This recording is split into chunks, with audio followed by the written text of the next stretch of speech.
Olá, meu nome é Aline, eu sou enfermeira do Serviço de Educação Permanente em Saúde do Hospital Federal Cardoso Fontes e hoje nós vamos falar um pouquinho sobre o banho no leito no paciente crítico. O banho no leito é um dos principais cuidados realizados pela equipe de enfermagem na unidade de terapia intensiva. E por ser uma atividade rotineira, muitas vezes pode ser negligenciado.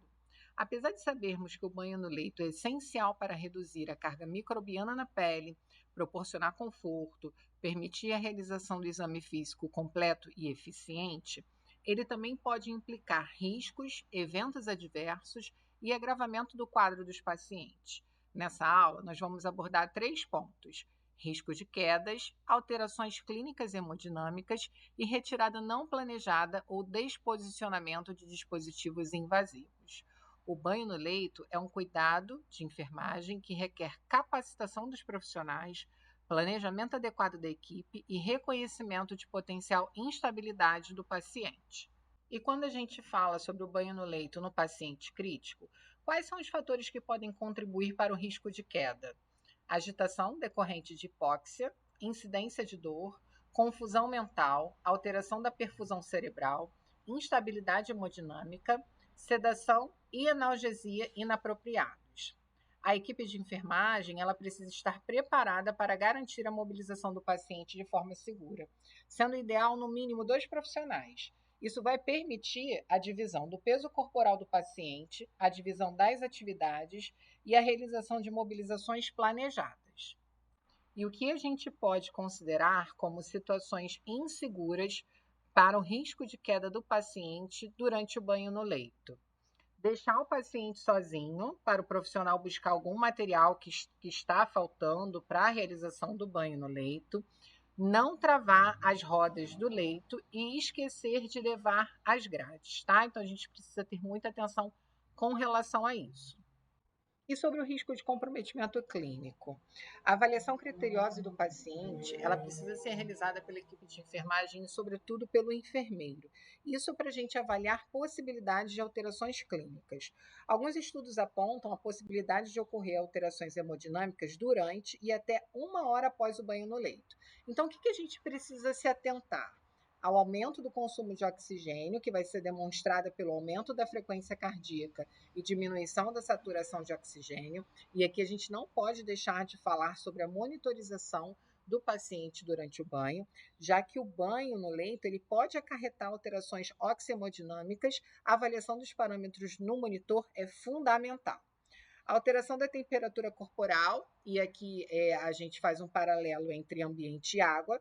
A gente sabe que a UTI é um ambiente frio, e se a gente considerar a influência da temperatura no corpo do paciente exposto e na água, caso essa seja a técnica utilizada, e a gente vai conversar sobre isso um pouco mais à frente, pode ocorrer alterações clínicas, como a diminuição da saturação parcial do oxigênio. Algumas literaturas apontam como fator de proteção aos pacientes uma temperatura da água em torno de 40 graus Celsius. E alterações respiratórias. O enfermeiro ele precisa avaliar as condições respiratórias e isso envolve a inspeção torácica, a ausculta pulmonar e os achados da radiografia de tórax. Isso para saber se o paciente possui atelectasia ou infiltrado pulmonar difuso. No caso dessas alterações, é importante que a gente mobilize o paciente durante o banho sempre no lado contrário ao pulmão comprometido. Um outro risco relacionado ao banho no leito no paciente crítico é a saída inadvertida de dispositivos invasivos. E quais dispositivos seriam esses? Catéteres, drenos, sondas, tubo orotraqueal. Tá? Então é muito importante que a gente cheque a fixação e estabilidade dos dispositivos, e aqui a gente chama a atenção para a utilização de fixadores próprios, que é o ideal. A gente sabe que nem sempre é o que a gente tem disponível, mas realmente é o ideal. Quando a gente fala do tubo orotraqueal, muito importante manter a cabeça do paciente centralizada em relação ao corpo. O tubo ele precisa ser apoiado por um dos membros da equipe, não o membro que esteja executando efetivamente o banho no leito. E lateralizar o paciente para o lado que se encontra o respirador quando formos realizar a higienização do dorso e dos glúteos. E sobre a técnica do banho no leito? Nós já falamos sobre os dispositivos invasivos, então a gente precisa se atentar para a verificação da fixação e manejo adequado desses dispositivos. isso para evitar o deslocamento e a saída inadvertida deles. Com relação à temperatura, a gente também já viu o risco que a redução da temperatura corporal no momento do banho pode causar ao paciente, então o ideal é que o banho no leito deve durar no máximo 20 minutos. Com relação ao material e ambiente, a gente precisa separar todo o material, organizar o nosso ambiente e também preparar psicologicamente o nosso paciente para esse momento. E o banho no leito, ele possui algumas etapas, ele precisa ser realizado no sentido céfalo-caudal e existem 5 etapas distintas para a execução no banho no leito. Eu vou falar rapidamente um pouquinho sobre cada uma delas. A gente tem a primeira etapa, que é a higiene do couro cabeludo. Ela é essencial para a conservação da limpeza dos cabelos e do couro cabeludo. Isso acaba proporcionando um bem-estar e conforto para o paciente. A higiene da genitália é um cuidado essencial para a prevenção de infecções do trato urinário, principalmente quando há presença de catéter vesical de demora, além de promover conforto e bem-estar também para o paciente. A gente tem a higiene do rosto e da boca. Ela é imprescindível para a manutenção de boas condições de higiene do rosto, da boca, dos dentes, e vai influenciar diretamente na microbiota da cavidade oral e, consequentemente, como a gente já sabe, em possíveis infecções das vias aéreas inferiores, como a PAV.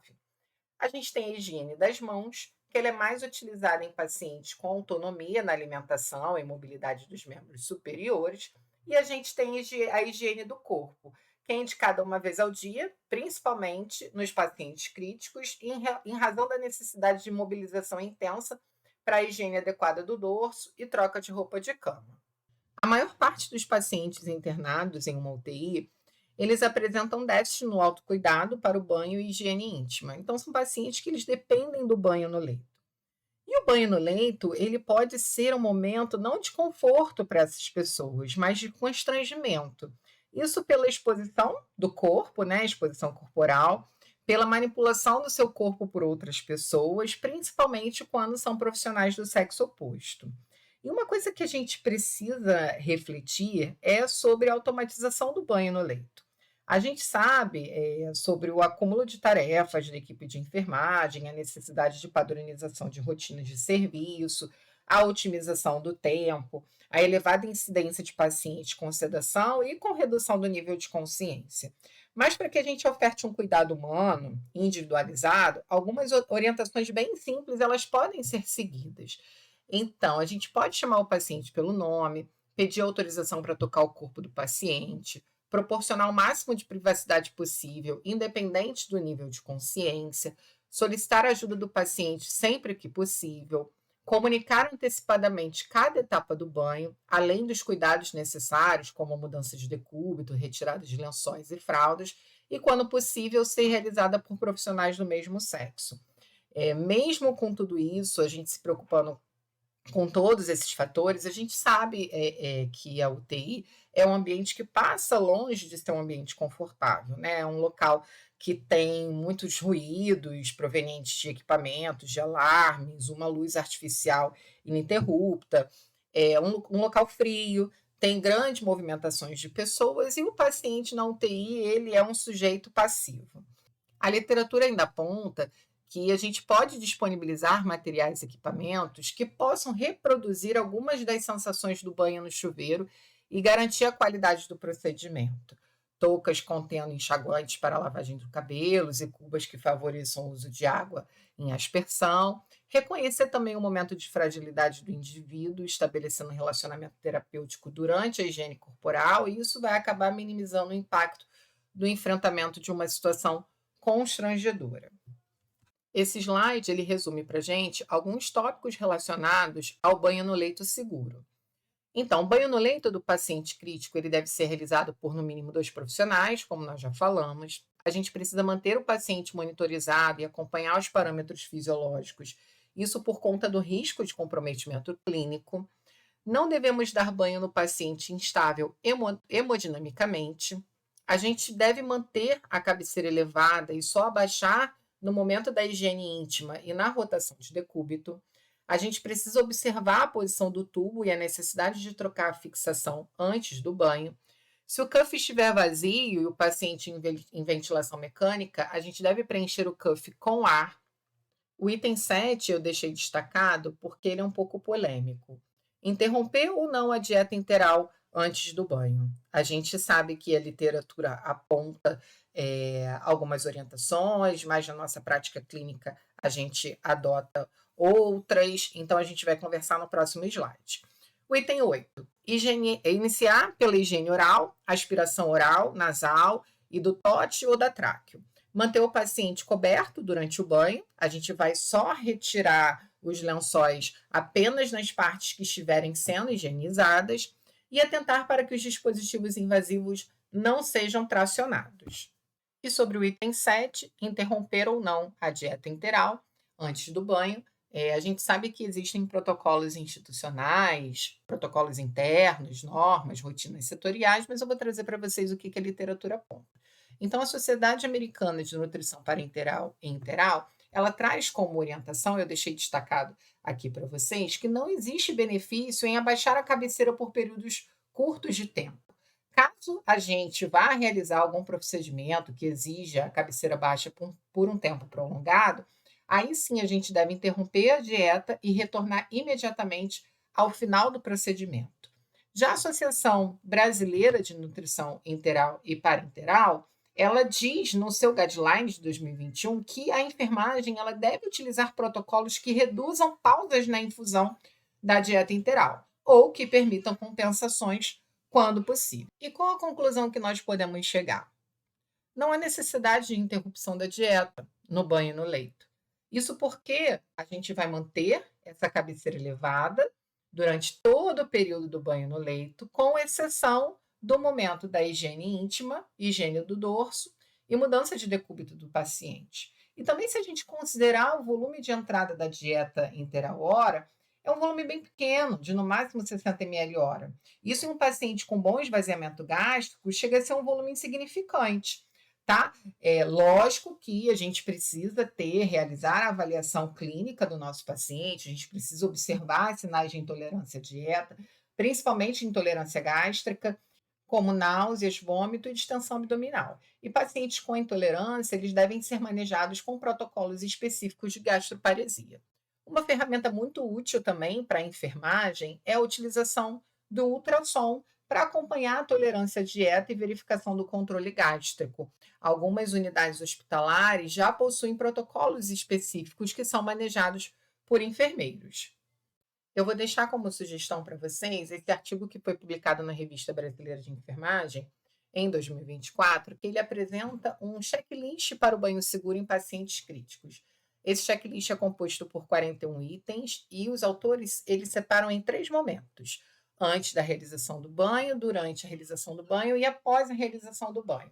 Então, eu vou falar brevemente para vocês algumas etapas. Então, eles colocam aqui para a gente como critérios que devem ser avaliados antes da realização do banho: a identificação do paciente, a revisão de medidas de precaução específica, a avaliação prévia do enfermeiro, realização de aspiração de vias aéreas, o preparo do material, a orientação ao paciente, a verificação da marcação e fixação dos catéteres, tubos, drenos e sondas, proteção de curativos de inserções de catéteres vasculares, a aferição da pressão do cuff, os cuidados que devemos ter com o catéter vesical de demora e sistemas de respiração, a garantia da privacidade do paciente, a higienização das mãos e o uso de equipamentos de proteção individual.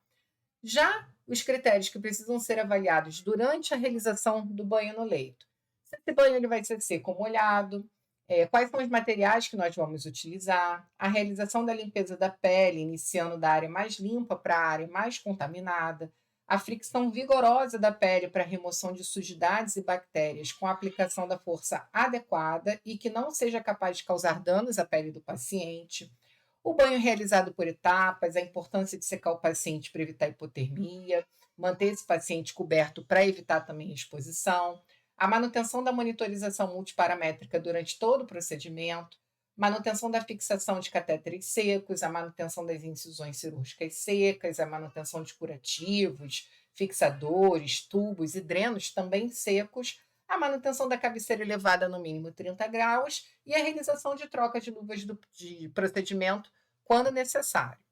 E quais os critérios que precisam ser avaliados após a realização do banho no leito?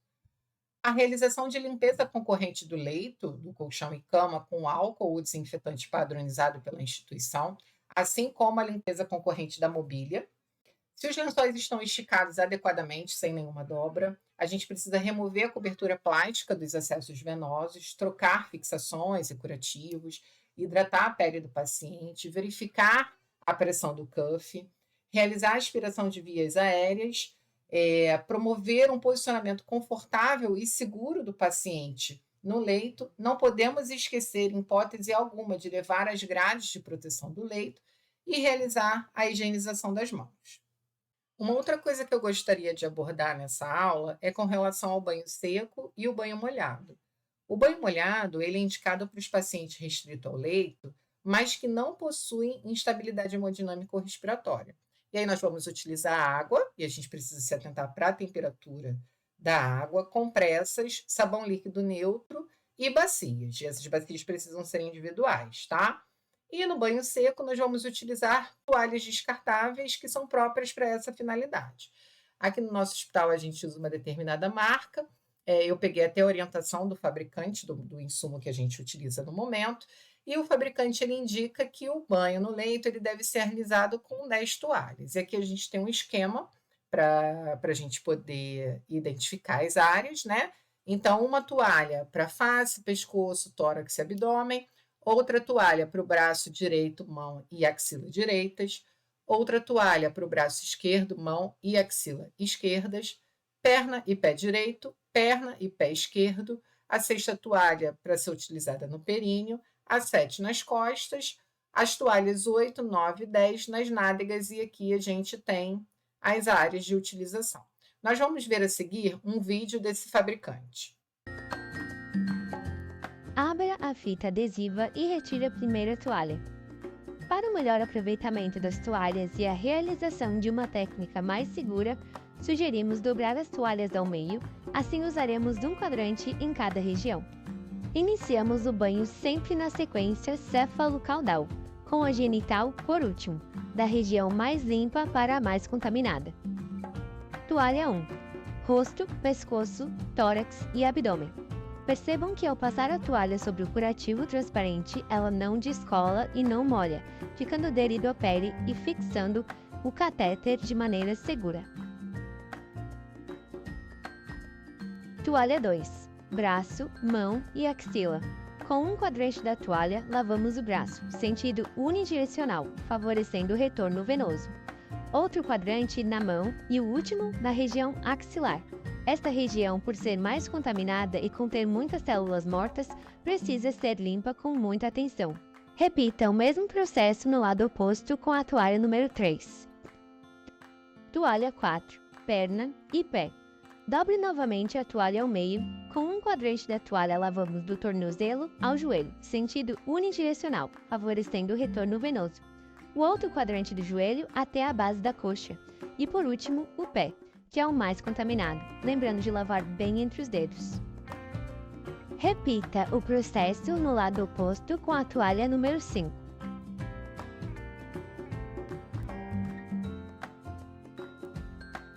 Toalha 6. Região genital.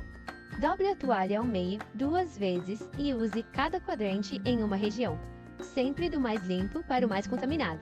De frente para trás. Vá desdobrando a toalha e usando um quadrante limpo sempre que necessário. Toalha 7. Costas. Lave toda a região das costas em sentido único. Toalhas 8, 9 e 10. Nádegas. Nesse caso, o paciente estava evacuado e utilizamos as 3 toalhas restantes. A pele, além de limpa, ficará hidratada e protegida.